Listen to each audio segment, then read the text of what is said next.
Hi everyone, আসসালামু আলাইকুম। আজকের রেসিপিটি মূলত যারা জিলাপি তৈরি করতে পারেন না বা জিলাপি পারফেক্ট হয় না তাদের জন্য। এটা তুর্কিশ একটা সুইট ডেজার্ট, তুর্কিশ জিলাপি বলতে পারেন। এটা তৈরি করা জিলাপির থেকে হাজার গুণ সহজ। তো যারা জিলাপি তৈরি করতে গিয়ে বারবার আটা ময়দা নষ্ট করেন তারা এটা একবার ট্রাই করতে পারেন। এটা পারফেক্ট না হওয়ার প্রশ্নই আসে না।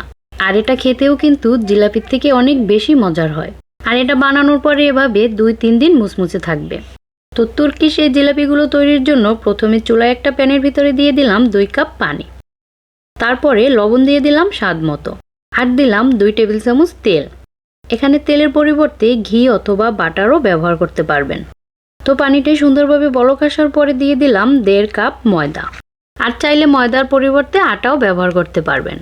তো বুঝতেই পারতেছেন 2 কাপ পানির সাথে 1.5 কাপ ময়দা দিয়ে কাইটা তৈরি করতে হবে। তার মানে কাইটা কিন্তু একদম নরম সফট হবে। তো নেড়েচেড়ে সুন্দরভাবে মিশিয়ে কাইটা তৈরি করে নিলাম।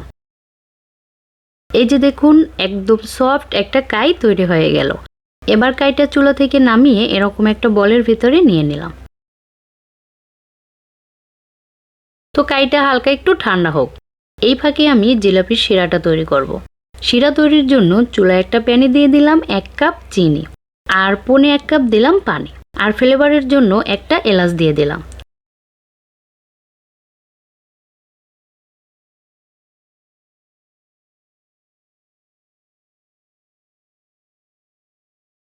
চিনিটা গলে সুন্দরভাবে বলক আসার পরে আমি এর ভিতরে দিয়ে দিলাম সামান্য একটু অরেঞ্জ ফুড কালার। এটা অপশনাল। শিরায় অরেঞ্জ কালারটা দেওয়ার কারণে জিলাপির কালারটা দেখতে সুন্দর হয়। কেউ দিতে না চাইলে বাদ দিতে পারেন। আর এই শিরাটা কিন্তু কোনো 1 তারের বা 2 তারের শিরা হবে না। এরকম হাতে একটু চেক করে দেখবেন, একটু আঠালো মনে হলেই কিন্তু শিরাটা হয়ে যাবে। তো আমার শিরাটা কিন্তু হয়ে গেছে। এবার নামানোর আগে আমি শিরার ভিতরে দিয়ে দিলাম সামান্য একটু লেবুর রস। লেবুর রসটা দেওয়ার কারণে পরবর্তীতে শিরাটা জমে যাবে না। আর এই তো শিরাটা রেডি। এবার চুলা থেকে নামিয়ে একটা সাইডে রেখে দেব। তো এবার এই ডোটাকে আমি একটু সময় নিয়ে সুন্দরভাবে মথে নিব। আর এই তো বেশ অনেকটা সময় নিয়ে আমি সুন্দরভাবে ডোটা মথে নিলাম। আর এই ডোটা কতটা সফট একটু দেখুন। আর এটা এরকম সফট না হলে কিন্তু নজল দিয়ে বের হতে চাইবে না।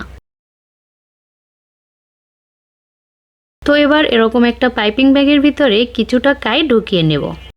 তারপরে আরেকটা পাইপিং ব্যাগের ভিতরে আমি একটা নজেল ঢুকিয়ে নিলাম। আর এটা হচ্ছে 6B নজেলের একটা ছোট ভার্সন। আপনারা চাইলে 6B নজেলটা দিয়েও কিন্তু জিলাপিগুলো তৈরি করতে পারেন। তাতে করে জিলাপিগুলো একটু মোটা হবে।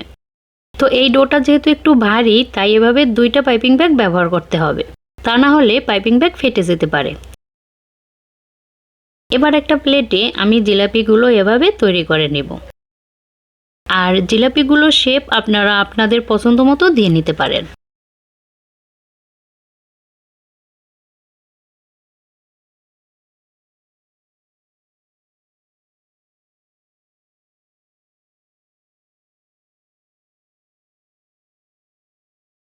আমি কিন্তু এভাবেই সবগুলো জিলাপি তৈরি করে নিলাম। এবার জিলাপিগুলো ফ্রাই করার জন্য চুলায় একটা প্যানে তেল বসিয়ে দিয়েছি। তেলটা গরম হওয়ার পরে জিলাপিগুলো দিয়ে দিলাম।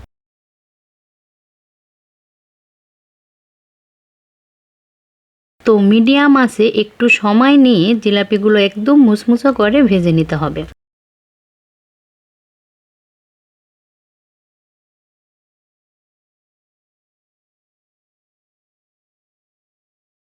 তো এরকম হালকা একটু গোল্ডেন কালার চলে আসার পরে এবার আমি জিলাপিগুলো তুলে নেব। আর জিলাপিগুলো চুলা থেকে তুলে সরাসরি শিরার ভিতরে দিয়ে দিতে হবে। আর শিরার ভিতরে এগুলো রেখে দেওয়া যাবে না। একটু নেড়েচেড়ে তারপরে শিরা থেকে তুলে নিতে হবে। এটা শিরার ভিতরে দেওয়ার সাথে সাথেই শিরাটা ভিতরে ঢুকে যাবে, একদম জিলাপির মতো।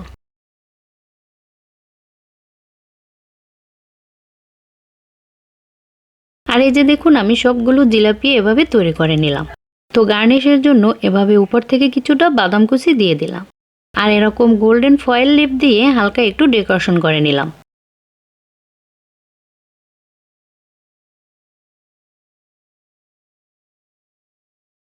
বাস তৈরি হয়ে গেল মজাদার তুর্কিশ জিলাপি।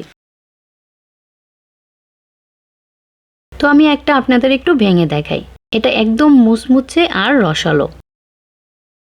আশা করি ভিডিওটি আপনাদের ভালো লেগেছে। ভালো লাগলে চ্যানেলটি সাবস্ক্রাইব করে সবসময় আমার সাথে থাকবেন। ভালো থাকবেন সবাই। আল্লাহ হাফেজ।